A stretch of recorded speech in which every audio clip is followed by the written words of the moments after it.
Jambo na karibu wapendwa wasikilizaji na watazamaji wa Congo Post News. Tunawakaribisha tena katika taarifa yetu ya habari ya asubuhi ya leo, ikiwa ni tarehe 23 mwezi wa 7 mwaka 2026. Basi kama itakuwa ni mara yako ya kwanza wa kufuatilia habari kupitia Congo Post News, hakikisha una subscribe, like, comment na kushare, na kwa lugha nyingine banasema unajiabone na comment vile vile una partager.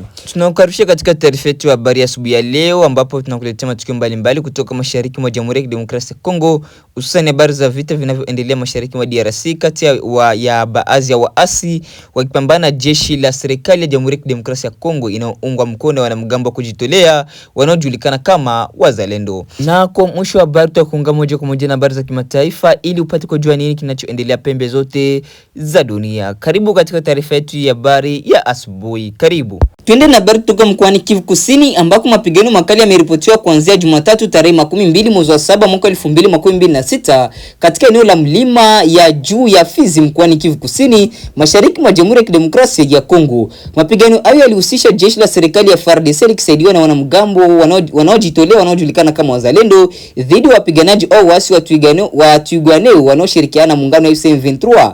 Kwa mujibu wa taarifa kutoka vyanzo vya ndani, mapigano yalizuka katika sekta ya Tanganyika kwenye mimili ya Point Zero, hasa katika maeneo ya Kanguli na Asilelo. Yanadaiwa kuanzia mchana wa Jumatatu na kuendelea hadi usiku wa manane kabla ya kuanza tena tarehe 21 asubuhi Julai, yani mwezi huu, siku ya jana. Taarifa zilizokusanywa kutoka vyanzo mbalimbali vya eneo hilo vinaeleza kuwa wapiganaji wa Twirwaneho waliweza kusukuma nyuma majeshi ya serikali katika baadhi ya maeneo ya mapambano. Chanzo kimoja cha kiutawala chini ya Kongo kimeeleza kuwa vikosi vya ARC ambavyo ni tawi la jeshi la AFC M23 na wanaoshirikiana na Twirwaneho kwa sasa vinadaiwa kudhibiti barabara inayounganisha Point Zero na vijiji vya Kanguli pamoja na Mlima. Hata hivyo, hadi sasa hakuna taarifa rasmi iliyothibitisha madai hayo, wala hakuna idadi kamili ya waliouawa au kujeruhiwa au kulazimika kukimbia makazi yao kutokana na mapigano hayo yaliyotokea. Mamlaka za serikali pia hazijatoa taarifa rasmi kuhusu hali ya operations zinazoendelea katika eneo hilo. Mapigano haya yamezuka baada zaidi ya wiki moja ya utulivu wa muda katika eneo hilo, jambo linaloonyesha kuwa hali ya usalama katika milima ya juu ya Fizi bado ni mbaya na inaweza kubadilika kwa muda wowote. Wakati huo, viongozi wa asasi za kiraia katika wilaya ya Fizi wanaendelea kueleza wasiwasi wao kuhusu kukamatwa kwa huduma za mawasiliano. Tangu mwanzoni mwa mwezi huu wa 7, huduma za mitandao ya simu pamoja na interneti zimekuwa hazipatikani katika sehemu kubwa ya eneo hilo. Hali hiyo, kwa mujibu wa mashirika ya kiraia, imewaadhiri wananchi kwa kuwazuia mawasiliano na ndugu zao, kupata huduma muhimu na kufuatilia maendeleo ya hali ya usalama katika eneo hilo.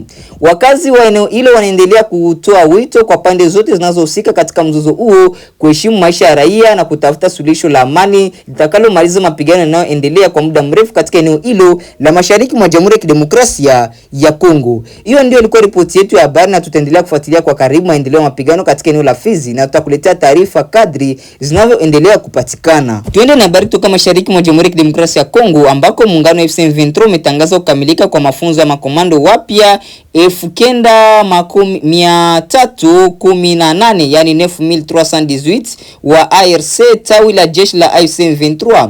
Hafla ya kuhitimisha mafunzo hiyo ilifanyika Jumatatu tarehe 12 mwezi wa 7 mwaka 2026 katika eneo la Chanzu mkoani Kivu Kaskazini, mashariki mwa Jamhuri ya Kidemokrasia ya Kongo.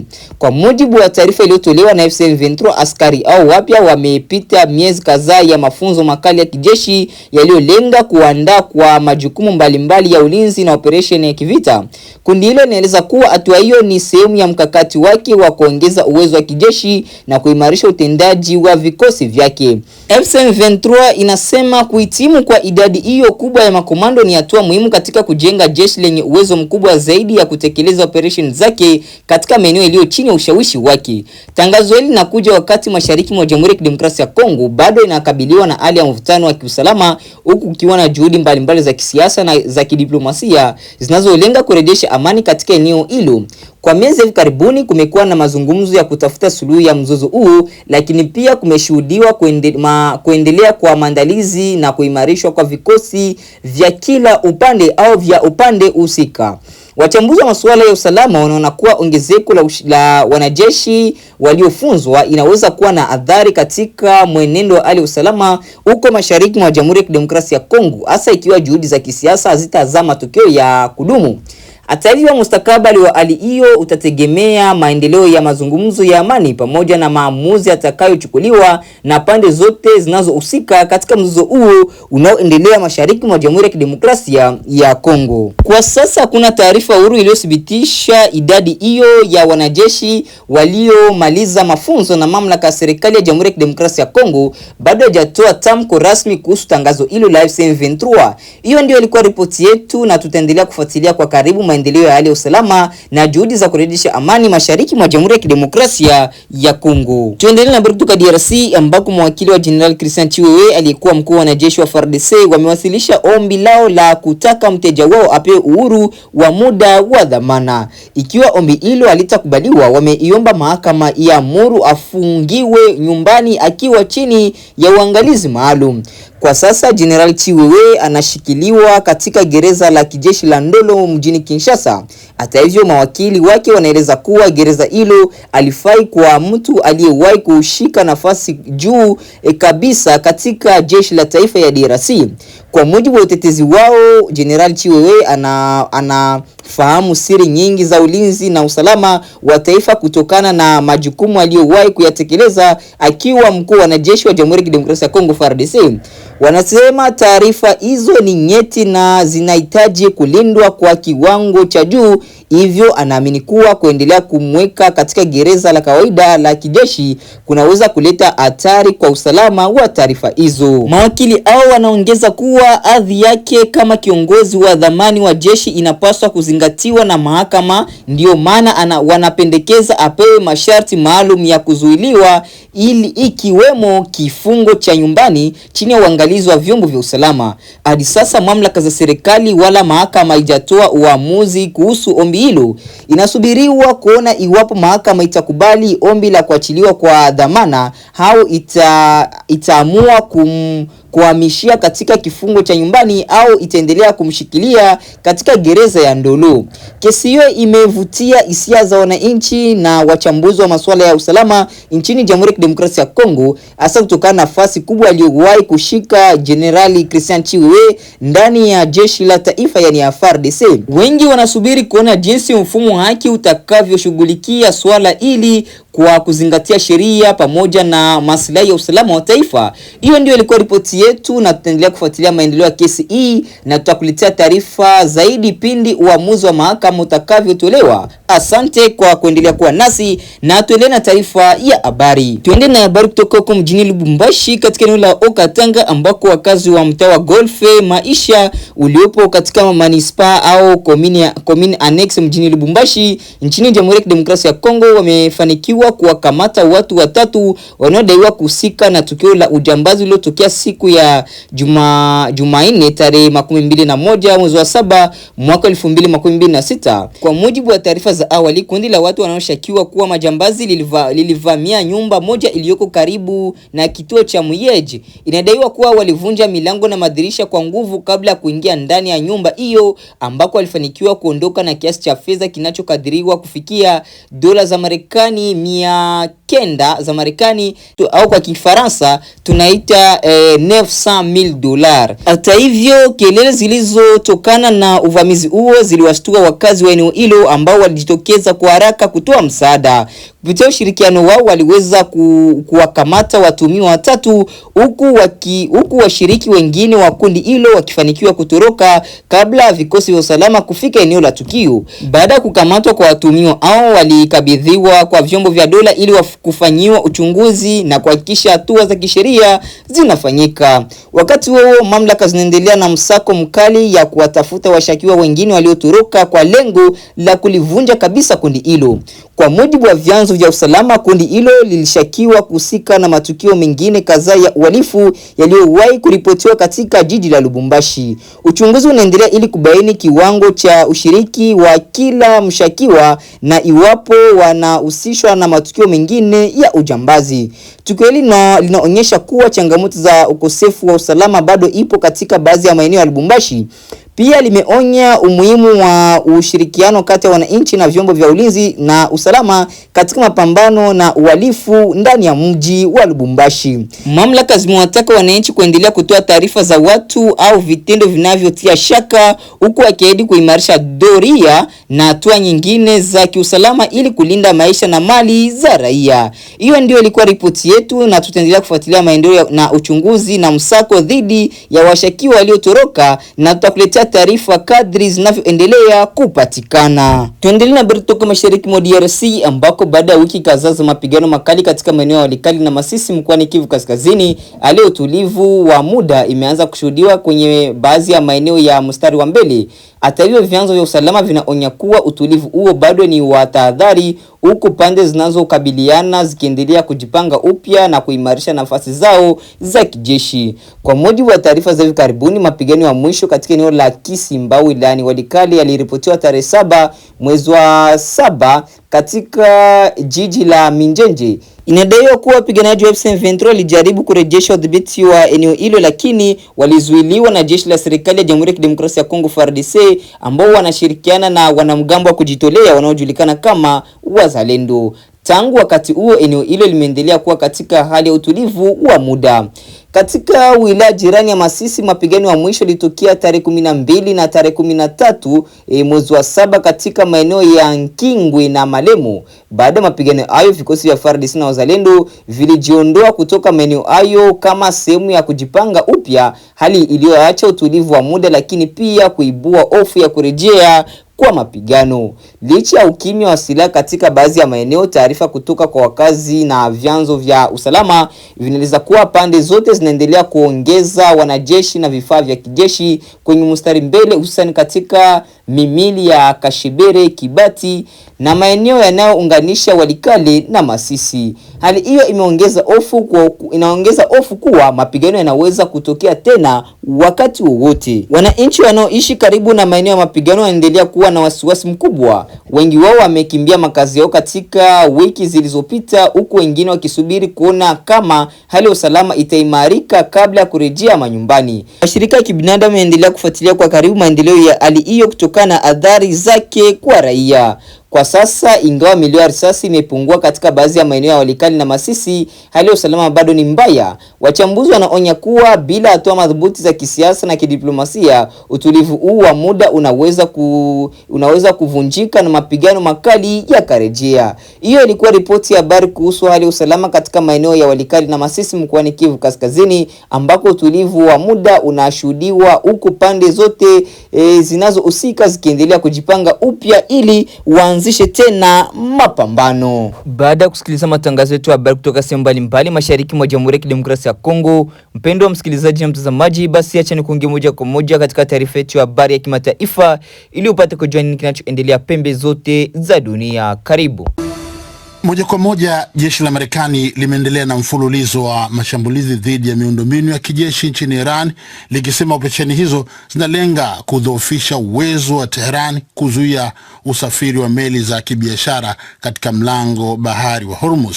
Wakati huo, Iran imeonya kuwa itajibu Marekani kwa mashambulizi makubwa na ya nguvu zaidi katika siku zijazo. Kwa hayo na yanaendelea kujiri katika mzozo huo wa Mashariki ya Kati, huyu hapa Angela Mdungu.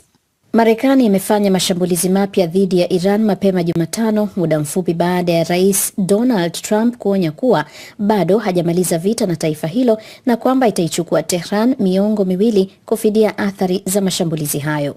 Kulingana na Wizara ya Ulinzi ya Marekani, vita kati ya pande hizo mbili vimeshaigharimu Marekani zaidi ya dola bilioni 37.5. Kwa mujibu wa jeshi la Marekani, mashambulizi yake ya hivi karibuni yalilenga miundombinu ya kijeshi na usafirishaji wa vifaa.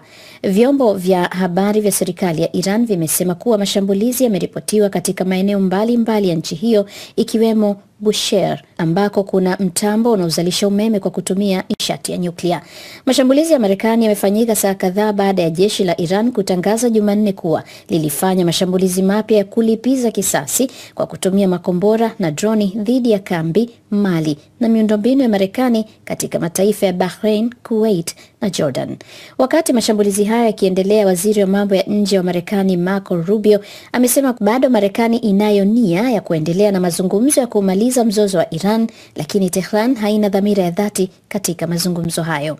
Amesema hayo katika mkutano wa mawaziri wa mambo ya nje wa Jumuiya ya Nchi za Kusini Mashariki mwa Asia, ASEAN, unaoendelea huko Manila nchini Ufilipino. Nataka kusisitiza tena kwamba Marekani siku zote inaamini katika diplomasia.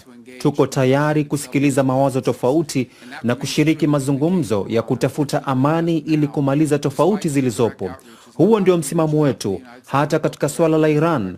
Hata hivyo, licha ya Iran kujaribu kuwasiliana na Marekani ili kujadili namna ya kutatua tofauti zinazohusiana na hali inayoendelea kwenye eneo hilo, bado hatujaona utekelezaji waliokubaliwa. Japokuwa tumewahi kufikia makubaliano, kwa bahati mbaya Iran haijatimiza ahadi zake hadi sasa. Wakati mapambano yakizidi kuwa makali, waziri mkuu wa Pakistan Shehbaz Sharif amezitolea wito pande zote mbili za mzozo huo kujizuia kufanya mashambulizi. Amesema hayo alipokutana na waziri wa mambo ya ndani wa Iran Eskandar Momeni aliyekuwa ziarani Pakistan kukutana na Sharif, ambaye nchi yake imebeba jukumu la usuluhishi wa mzozo unaoendelea. Wakati huo huo, bei za mafuta duniani zimeendelea kupanda. Katika masoko ya bara la Asia mapema leo, bei ya mafuta imebaki juu ya dola 91 kwa pipa baada ya kuongezeka kwa zaidi ya 2% siku ya Jumanne kutokana na vitisho vya waasi wa Kihuthi. Pia bei ya petroli nchini Marekani imepanda tena na kufikia zaidi ya dola 4 kwa galoni moja. Ni taarifa yake Angela Mdungu. Wataalamu wa Umoja wa Mataifa wametoa wito wa kukomeshwa kwa vitendo vya kikatili ikiwemo unyanyasaji wa kingono na mauaji vinavyofanywa na kundi la waasi la M23 dhidi ya raia wa mashariki mwa Jamhuri ya Kidemokrasia ya Kongo. Lubega Emmanuel anatusomea ripoti ifuatayo. Kulingana na wataalamu hao, tangu kuibuka upya kwa kundi la M23 mwaka 2021, waasi hao wamechukua udhibiti wa maeneo makubwa mashariki mwa Kongo yenye utajiri mkubwa wa madini, huku eneo hilo likikumbwa na migogoro ya takriban miongo mitatu ikihusisha nchi nyingi pamoja na makundi mbalimbali yenye silaha na kufanya kuwa mgogoro uliofikia kiwango cha kushtusha. Mwito huo uliotolewa siku ya Jumanne mjini Geneva, Uswisi, unataja vitendo vya ubakaji hata wa kikundi, hujuma ya raia kwa vielelezo vya utawala wa M23 katika maeneo wanayodhibiti. Wataalamu wa Umoja wa Mataifa wanafafanua kuwa sio tu M23 inayojihusisha na maovu hayo. Kuna makundi ambayo yametumia mazingira ya udhibiti wa M23 kufanya maovu hayo pia. Kulingana na taarifa ya Katibu Mkuu wa Umoja wa Mataifa Antonio Guterres, visa 90,000 vya ukatili wa kingono viliripotiwa katika mwaka 2025 pekee. Wataalamu hao wamebainisha kuwa M23 ina mfumo wa mamlaka katika eneo wanalodhibiti ambapo kamata na kuweka watu vizuizini bila kupata haki za kisheria vinashuhudiwa. Mateso yakiwemo ya kingono, utumikishwaji wa watu kwa mabavu na hata kuwasajili kuwa wapiganaji ndiyo mambo yanayoendeleza udhibiti wa M23 katika maeneo hayo.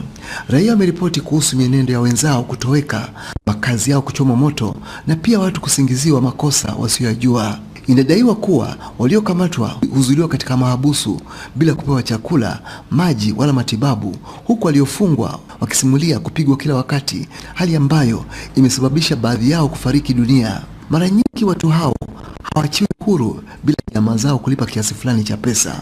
Aidha, wataalamu hao wamehimiza uchunguzi wa kina ufanyike na pande zote katika mzozo huo ziheshimu sheria za kimataifa na kulinda raia. Wameshauri pia makubaliano ya kusitisha mapigano yaliyosimamiwa na Marekani na kusainiwa mwezi Desemba mwaka jana 2025 kati ya waasi hao wanaodaiwa kuungwa mkono na Rwanda pamoja na serikali ya DRC kuchunguzwa upya. Makubaliano hayo yanajumuisha kipengele kinachoiruhusu Marekani kupata fursa maalum ya kuwekeza katika biashara ya madini mashariki mwa Kongo. Hata hivyo, wataalamu hao ambao wamepewa jukumu la Baraza la Haki za Binadamu la Umoja wa Mataifa hawatoi tamko kwa niaba ya Umoja wa Mataifa wenyewe, bali wamekuwa wakifanya uchunguzi wao na kutoa tu mapendekezo kwa serikali za Kongo na Rwanda.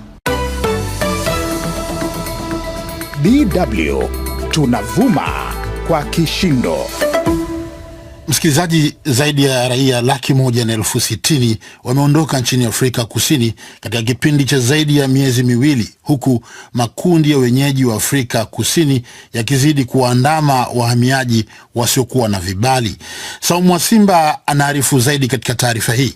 Takwimu zilizokusanywa na shirika la habari la AFP kutoka serikali za mataifa yaliyowarudisha raia wao zinaonyesha zaidi ya raia 160,000 wamekwisha ondoka nchini humo, na kundi kubwa kabisa ni kutoka mataifa Zimbabwe na Malawi, ingawa kuna mamia ya waliorejea katika mataifa ya Ghana, Kenya, Lesotho, Msumbiji, Nigeria na Uganda. Jana serikali ya Zimbabwe ilitoa takwimu mpya ikisema raia wake waliorejea kufikia Julai 18 ni 108,366 na wengi walijirejesha wenyewe. Lakini Malawi nayo ilitangaza siku ya Jumatatu kwamba raia wake waliorejea ni zaidi ya 46,890 tangu mwanzoni mwa mwezi Juni, baada ya serikali kutoa mabasi 699 yaliyowasafirisha raia wake kurudi nyumbani, na 6 walikufa wakati wakisubiri kurejeshwa nyumbani. Karibu raia 2,000 wa Msumbiji nao wamerejea nyumbani kwa mujibu wa takwimu zilizotolewa na serikali ya Afrika Kusini. Vurugu za kuwaandama wahamiaji katika taifa hilo lililowahi kushuhudia utawala wa wazungu wa ubaguzi wa rangi zimerindima kwa wiki chungu nzima, yakifanyika mpaka maandamano ya nchi nzima ya kuwafukuza wageni. Maandamano ambayo kwa sehemu yaligeuka kuwa ni vurugu zilizosababisha vifo vya takriban wahamiaji 4, ingawa serikali za baadhi ya mataifa zinasema idadi ya waliouawa ni kubwa zaidi ya iliyotangazwa. Makundi yenye falsafa ya chuki dhidi ya wageni ndani ya Afrika Kusini yalikuwa yakishinikiza ajenda yao ya kutaka kuona kile wanachokiita wahamiaji wasiokuwa na vibali waondoke kufikia Juni 30, na shinikizo hilo lilisababisha raia wa mataifa mengine ya bara la Afrika kukimbilia kwenye balozi za mataifa yao kwa wingi, sambamba na kwenye kumbi za ustawi wa jamii kutafuta msaada wa kurudi nyumbani, wengi wakifanikiwa kubeba vitu vyao vichache tu wakihofia uhai wao. Kwa raia wa Ghana waliorejea nyumbani, waziri wao wa mambo ya kigeni Samuel Okuzeto-Ablakawa aliwapokea kwa kuwapa faraja na kuwataka wasife moyo. We don't want any of you to feel broken-hearted. Hatutaki mtu yeyote kati yenu ajihisi kuvunjika moyo. Msinyong'onyee nafsi zenu wala msiwe na mawazo. Kuweni na imani kwamba Mwenyezi Mungu ana mipango bora zaidi kwenu nyinyi. Vurugu za kuandama wageni na hasa wa kutoka mataifa ya Afrika zimekuwa zikitokea mara kwa mara Afrika Kusini kwa miongo sasa, na baadhi ya wachambuzi wanasema suala hili linatumika makusudi kisiasa kufunika matatizo ya kiuchumi na changamoto. Nani hapo ndipo tunapohitimisha matangazo yetu ya habari ya asubuhi ya leo, ikiwa ni tarehe 23 mwezi wa 7 mwaka 2026. Wapendwa wasikilizaji na watazamaji, acha tuseme asante kwa kuwa nasi au kwa kuungana nasi paka mwisho katika taarifa hii yetu ya habari kutoka mashariki mwa Jamhuri ya Kidemokrasia ya Kongo na pembe zote za dunia. Tukutane katika taarifa yetu ya habari za mchana, ambapo mtazidi kujua nini kinachoendelea mashariki mwa Jamhuri ya Kidemokrasia ya Kongo na pembe zote za dunia. Jina langu ni Ite Idi George, mtangazaji wako kupitia channel yetu ya YouTube. Asante.